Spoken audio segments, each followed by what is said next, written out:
Paper में 8 mark का पूछा जाएगा।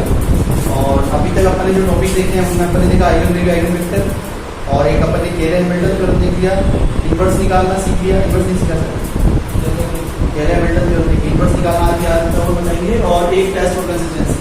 4 टॉपिक है, 4 टॉपिक तैयार करो, इस यूनिट की 16 नंबर कंप्लीट है। रैंक जो है, अगर आपको टेस्ट ऑफ कंसिस्टेंसी समझ में आ गया तो रैंक निकालना भी इजी है। क्या करते हैं सबसे पहले मैट्रिक्स बनाते हैं। जैसे एक्स वाई जेड की कोफिशिएंट की मैट्रिक्स बनाओगे, देखा जाएगा 5 3 7 3 26 2 7 2 एंड 10। इधर लिख दो आप एक्स वाई जेड और इधर लिख दो आप 4 9 5। इसको बोलते हैं ए मैट्रिक्स, इसको बोलते हैं बी मैट्रिक्स। ठीक है, अब अपना टारगेट क्या है? अपना टारगेट है इन 3 एलिमेंट को जीरो बनाने की कोशिश करना। इन तीन एलिमेंट को जीरो बनाने के बहुत सारे तरीके हैं, बट हमको कहाँ फोकस करना है? हमको इस बात पे फोकस करना है कि इस वाले को भी इसकी हेल्प से जीरो बनाए और इस वाले को भी इसकी हेल्प से जीरो बनाए और इस वाले को इसकी हेल्प से जीरो बनाए। ये इस टेक्निक से जो बच्चा इस क्वेश्चन को करेगा वो बहुत आसानी से जीरो बना लेगा बिना लोड लिए। अदरवाइज एलिमिनेटरी प्रोसेस बहुत टफ होता है, लेकिन आपको अगर ये 3 बात याद है ना, किसको किसकी हेल्प से जीरो बनाता है और काम खत्म हो जाएगा। जैसे सबसे पहले अगर R2 को जीरो बनाना है तो क्या करें? इसके 5 टाइम्स में से उसका 3 टाइम्स उड़ा दें, 5 दिया 15, 5 दिया 15 खत्म। और R3 में क्या करें कि उसके 5 टाइम्स में से उसका 7 टाइम्स माइनस कर दें, तो 7 में से 35 और 5 से 35 वो भी माइनस हो गया। बस आपको ये लगाना है ऑपरेशन। अभी ऑपरेशन जब आप लगाओगे तो देखो क्या होगा, पहली रो में तो कोई चीज नहीं आएगा, वो तो 5 3 7, ये 5 दिया 15 0, अब 26 का 5 टाइम कितना हो गया 130, 130 में से 9 गए तो कितना बचा 121। इधर भी इसका 5 टाइम्स 10 और 10 में से 20 में गए तो कितना बचा, 10 में से 21 जाएंगे तो माइनस का 11 बचा। इधर थर्ड रो के लिए क्या करना है? 5 टाइम्स ऑफ R3 मतलब 35 में से 35 गए तो 0, इसका 5 गुना 10 और इसका 7 गुना 21, तो 10 में से 21 गए तो वापस माइनस के 11, और इसका 5 गुना 50 और इसका 7 गुना 49, तो 50 में से 49 जाएगा तो कितना आएगा 1, और ये आ गया आपका x y z is equals to 4। आप इधर देखो, इधर भी वही एप्लीकेशन काम में आएगी जो इधर लगाई आपने। जैसे 5 टाइम्स ऑफ R2 तो 45 में से गए 4 दिया 12 तो कितना आ गया 33। भाई 45 में से 12 गए 33 आ गया। इधर इसका 5 टाइम्स 25 और 25 में से गए 28 तो इधर आ गया माइनस का। 2 एलिमेंट जीरो हो गए देखा आपने। अब इसको किसके हेल्प से जीरो बनाना है? इसके जस्ट ऊपर वाले की हेल्प से। तो क्या करें सर, इसके 11 टाइम में वो जोड़ दो आप, मतलब आपको अगर R3 के एलिमेंट को जीरो बनाना तो आप R3 में क्या करो 11 टाइम्स ऑफ R3 को जोड़ दो आप R2 के साथ, तो माइनस का 120 बनाएगा प्लस का 20 0 से। तो देखो, और इधर वालों पे फर्क पड़ना नहीं चाहिए। फर्स्ट रो पे तो कोई इंपैक्ट नहीं पड़ेगा, आपकी बार सेकंड रो पे भी इंपैक्ट नहीं पड़ेगा क्योंकि ऑपरेशन केवल थर्ड रो पे लगा है। तो 0 का कितने भी टाइम 0 में क्या होगा 0, ये माइनस का 11 into 11 माइनस 121 प्लस 121 ये होगा 0। ये इसका 11 टाइम्स कितना हुआ 11 और इसका 11 टाइम्स 11 में क्या माइनस 11 से तो फिर से 0, और इधर आ गया आपका x y z। अब इधर देखना क्या होगा 433, इसका 11 टाइम्स कितना होगा माइनस 33 और माइनस 33 में प्लस का 33 कितना आएगा। इसके बाद में आपको ये देखना है कि देखो इधर भी नीचे वाली पूरी की पूरी रो 0 हो गई है और इधर भी लास्ट एलिमेंट 0 हो गया है। तो रैंक ऑफ मैट्रिक्स क्या होती है? जैसे रैंक ऑफ ए की बात करें, ये क्या चीज है सर? ये है rank of matrix. Rank of matrix का मतलब ये है इजीली कि number of non zero rose, number of non zero rose. Non zero मतलब ये तो 0 हो गया, तो ए मैट्रिक्स में नंबर ऑफ नॉन जीरो कितनी है 2, तो ए की रैंक कितनी है 2। नंबर ऑफ नॉन जीरो मतलब जो 0 हो गया उसको हटा दो। टोटल 3 रो थी, 3 रो में ये वाली 0 हो गई थी तो गई, कितनी रो बची? तो इसका मतलब ए की रैंक कितनी है 2। ऐसे ही बी के लिए देखो, वो बी की भी रैंक कितनी है 2 क्योंकि थर्ड एलिमेंट 0 इसका भी, तो बी की भी रैंक। यहाँ से 2-3 केस बनते हैं, इन केस को अच्छी तरह से याद रखना बच्चों। अगर रैंक ऑफ ए जो है वो रैंक ऑफ बी के बराबर है और ऑर्डर ऑफ मैट्रिक्स के भी बराबर है तो इसका यूनिक सॉल्यूशन निकलेगा। याद करने का स्टाइल कि सब कुछ के बराबर है, ऐसा बहुत कभी-कभी होता है, तो it's a unique solution and consistent. अगर मान लो rank of matrix A does not equal order of matrix से 3 क्रॉस 3 की मैट्रिक्स है तो इसका ऑर्डर कितना होगा 3। जैसे मान लो रैंक ऑफ मैट्रिक्स ए जो है वो रैंक ऑफ मैट्रिक्स बी के बराबर नहीं है, तो इसको अपन बोलेंगे इनकंसिस्टेंट। ये इनकंसिस्टेंट है, इनकंसिस्टेंट मतलब इसके सॉल्यूशन नहीं हो सकता। और अगर मान लो रैंक ऑफ ए जो है वो रैंक ऑफ बी के तो बराबर है but does not equal to order, तो इसमें बोलेंगे अपन कंसिस्टेंट एंड हैविंग मेनी या फिर इनफाइनाइट सॉल्यूशन। ये तीन डायलॉग अच्छी तरह से याद होने चाहिए। ठीक है, अपने वाले केस में कहानी क्या ये वाली है, क्या ऑर्डर कितना इस मैट्रिक्स का 3। सर ऑर्डर कैसे डिसाइड करते हैं, 3 क्रॉस 3 के मैट्रिक्स है जिसका ऑर्डर 3। अपनी रैंक आ रही है 2 और 2। तो यहां से आप ये देख सकते हैं कि इजीली आपको करना कुछ है नहीं, इसकी रैंक 2 है, इसकी रैंक 2 है और ऑर्डर इसका 3 है, तो यहां से इसका consistent and having many solution ये होगा, एंड हैविंग इनफाइनाइट सॉल्यूशन।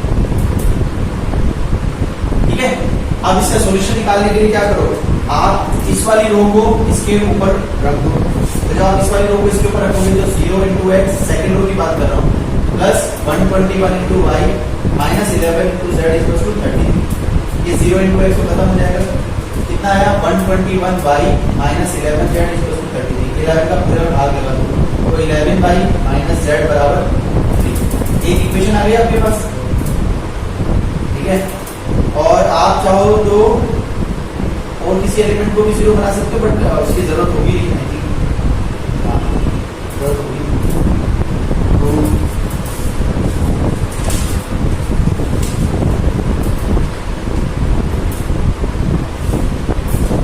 ठीक है।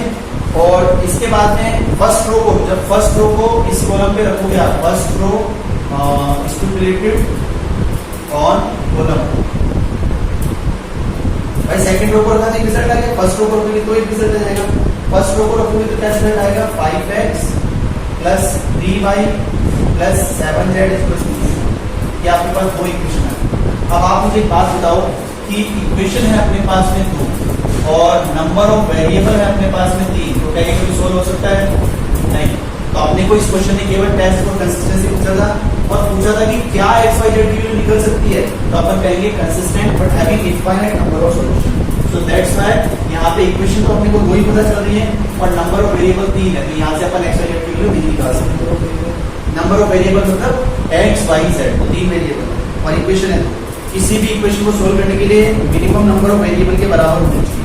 तो नंबर ऑफ वेरिएबल यदि 3 है तो इक्वेशन भी 3 होगी तभी वो सोल्व होगा। ठीक है, ये कंसिस्टेंसी का फंडा है। रैंक निकालने का तरीका, जिस बच्चे को कंसिस्टेंसी वाला क्वेश्चन समझ में आ गया उसको रैंक निकालना भी आ गया।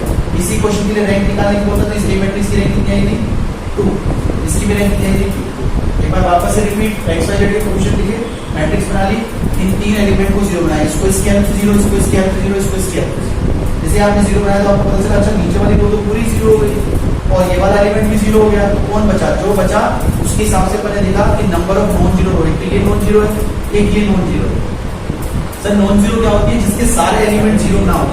ऐसे तो इसका भी एक एलिमेंट 0 बट एक से मतलब नहीं, अपने को तीनों एलिमेंट 0 नहीं है, तो 1 और 1 2। तो इसकी मैट्रिक्स की रैंक 2 है, इसकी भी रैंक 2 है और इसका ऑर्डर जो है 3 है। तो इन तीन कंडीशन में ये यहाँ पर सेटिस्फाइड कर रहा है, जहां पर भी सेटिस्फाइड करेगा उस सॉल्यूशन को आपको लिख देना है और वही आपका आंसर होगा। तो टेस्ट और कंसिस्टेंसी को पता चल गया कि कंसिस्टेंट है, हैविंग इनफाइनाइट सॉल्यूशन। रैंक निकालना जो अपने को आ चुका है सेम आ जाए, अगर सेम आ जाए तो ये वैल्यू निकल जाएगी। जैसे मान लो 11 minus Z, 11y minus Z बराबर 3 और दूसरा था 3y प्लस 7z बराबर समथिंग, तो y और z की इक्वेशन आ जाती। तो y और z को नॉर्मल अपना एलिमिनेशन प्रोसेस से सॉल्व करके y z की वैल्यू दे। फिर इसमें x से तभी तो नहीं निकल पाएगी भाई। अगर x और y और z मतलब तीन इक्वेशन होती और तीन अननोन होते तो निकाल भी लेते, कोई दिक्कत नहीं। बट यहाँ पे प्रॉब्लम है। ठीक है, इस तरीके से इसको जाना।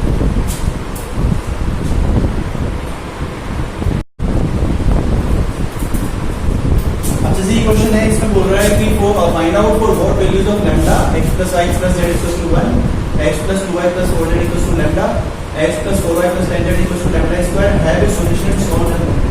मतलब इसका यदि एक ही सॉल्यूशन दे कंसिस्टेंट तो है, कंसिस्टेंट हैविंग यूनिक सॉल्यूशन, तो उसकी कंडीशन बोल रहा है। ठीक है, तो वैसे क्वेश्चन को स्टार्ट कर रहे हैं। सबसे पहले तो मैट्रिक्स बनानी है, तो आपकी x y z से मैट्रिक्स बनी 1 1 1 1 2 4 1 4 10। इधर आ गई आपकी x y z, इधर आ गया आपका 1 लैम्डा लैम्डा स्क्वायर। अब आपका तो कोई काम है, ये तो आपकी ए मैट्रिक्स हो गई, ये आपकी बी मैट्रिक्स हो गई, और आपको क्या है, इस वाले को इस वाले की हेल्प 0 बनाना है, इस वाले को फिर इस वाले की हेल्प से, इस वाले को इस वाले की हेल्प से 0 बनाना है। ठीक है, जैसे अपन ने प्रीवियस में किया है। तो इसको इसकी हेल्प से 0 बनाने के लिए क्या किया जाए, R2 में से R2 माइनस R1 कर दें भाई, 1 में से 1 जाएगा 0 जाएगा। और ऐसे R3 में भी यदि R3 माइनस R1 कर देंगे तो बहुत सिंपली 0 हो रहा है। तो 1 1 1 सेकेंड रो में इसमें से ये गया 0, इसमें से ये गया 1 और इसमें से ये गया तो 3, इसमें से ये गया इधर 0, इसमें से ये गया 3 और उसमें से वो गया तो 9। इधर है x y z, इधर 1 लैम्डा में से बन गया तो लैम्डा माइनस 1 और लैम्डा स्क्वायर में से बन गया तो लैम्डा स्क्वायर माइनस 1। ठीक है, अब इसको 0 बनाना है। इसको 0 बनाने के लिए क्या करें, इसको 0 बनाने के लिए अगर ये कहें कि R3 में से 3 टाइम्स ऑफ R2, 3 में से 3 0 हो जाएगा, तो 1 0 0 1 1 0 1 3। अब 9 में से 3 3 9 जाएगा तो ये भी 0 और x y z is equal to 1 lambda minus 1। अब लैम्डा स्क्वायर माइनस 1 में से इसका 3 टाइम्स जाएगा तो कितना जाएगा, lambda square minus 1 minus 3 times of this one, तो 3 लैम्डा माइनस 3। कोई प्रॉब्लम है नहीं? इसको आप ऐसे लिख लो या सोल्व करके, ये हो गया आपका 1 lambda minus 1 lambda square minus 1 minus 3 lambda plus 9, ये हो गया। और इधर जो मैट्रिक्स चल रही है वो चल रही है। अब आप मुझे बात बताओ कि उधर वाली ए है, इस ये मैट्रिक्स जो है इसकी रैंक कितनी है? तो आप बोलोगे सर इसकी रैंक जो है वो नंबर ऑफ नॉन जीरो रोज देख लो आप, तो नंबर ऑफ नॉन जीरो रोज कितनी है इसमें बताओ, 2। इसकी रैंक कितनी होगी? इसमें नंबर ऑफ नॉन जीरो का पता नहीं चल रहा, लेकिन ये बोल रहा है कि जो सॉल्यूशन है वो एक ही सॉल्यूशन है। मतलब क्वेश्चन में गिवन है कि कंसिस्टेंट है और हैविंग यूनिक सॉल्यूशन। तो ऐसा कब हो सकता है? केवल ऐसा तब हो सकता है जब क्या दिया हुआ आपको, जब रैंक ऑफ ए जो है वो रैंक ऑफ बी के बराबर हो और वो ऑर्डर के भी बराबर हो। रैंक ऑफ ए जो है वो रैंक ऑफ बी के बराबर हो और ऑर्डर के भी बराबर हो। अब इसकी रैंक कितनी है? 2। इसकी रैंक 2 कब होगी बताओ? इसकी रैंक 2 तभी होगी जब ये वाला एलिमेंट पूरा 0 हो जाए। तो थर्ड एलिमेंट जो है lambda square minus 1 minus 3 lambda plus 9, ये 0 होना चाहिए इस कंडीशन के लिए। तो lambda square minus 3 lambda plus 8 is equal to 0। यहाँ से आप इसको सोल्व करके लैम्डा की वैल्यू निकाल सकते हो। देखो फैक्टर ढूंढने हैं ऐसा जिसको जोड़ने पर 3 है और गुणा करने पर 8, तो ऐसा क्या हो सकता है? ऐसा 5 और 3 हो सकता है क्या? माइनस का 5 लैम्डा प्लस का 2 lambda plus 8 is equal to 0। तो जोड़ने पर 3 भी आ रहा है लेकिन गुणा करने पर 8 नहीं आ रहा, तो गलत हो गया। तो क्या करें? सोचो, 4 और 2 वो भी नहीं हो रहा,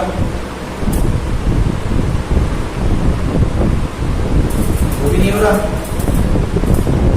अच्छा 9 कैसे हो गए? ये 9 नहीं है, इधर है ओनली 3। ठीक है, तो ये 3 में से एक गया तो आ गया 2। तो लैम्डा स्क्वायर, ये इक्वेशन बनी है lambda square minus 3 lambda plus 2 equal to 0। अब इस इक्वेशन में इसके फैक्टर ढूंढने हैं तो 2 और 1 हो जाएगा। तो lambda square minus 2 lambda minus lambda plus 2 equal to 0। यहाँ से लैम्डा कॉमन ले लो तो लैम्डा माइनस 2 और यहाँ से माइनस 1 कॉमन ले लो तो लैम्डा माइनस 2 इक्वल टू 0।